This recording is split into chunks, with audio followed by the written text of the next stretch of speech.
Hey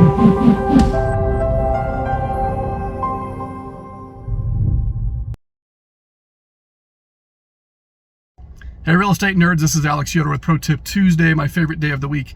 And today I want to give a quick market update, let's say a September of 2024 market update in under 3 minutes. So I will be talking very quickly.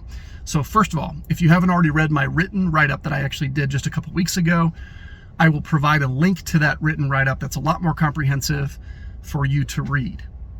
With that being said, what we're generally seeing is issues with inventory and affordability, which is really putting a lot of squeeze on the rental market.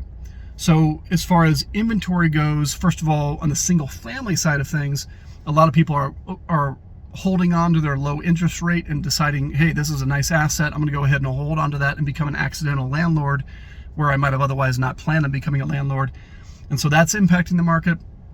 And again, in the single family world, we've seen a lot more property owners even calling us as management companies to bring them on board, and that's because of this.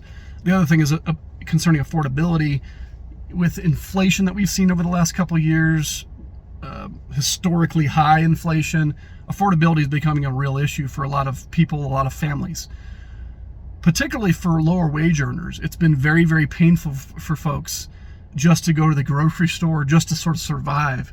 And so I think because of that, you're seeing a lot of downward pressure, in particular on what we call a C-class property. Think of properties that are very dated, you know, in particular, like let's say a fourplex in a 1970s area. Those properties are seeing a lot of downward pressure, and you're returning to rental rates that we haven't seen since, man, 6, 7, 8 years ago. So you're kind of going back in time on sort of what these properties are now demanding. Now, if you look at stats across the market, just including all rentals, you're going to see in Colorado Springs that there's sort of a fairly flat market, maybe a slight decrease, but nothing really notable.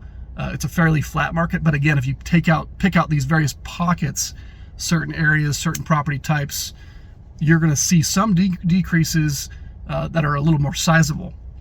And I know there's markets, like I was talking to a buddy of mine up in Denver, and there are still some markets where rents are going up. I'm not trying to say that that's always the case, but it's definitely become a very, very different market from what it was in, let's say, 2021, when the market was frankly insane and in my opinion, sort of unhealthy in the landlord's favor.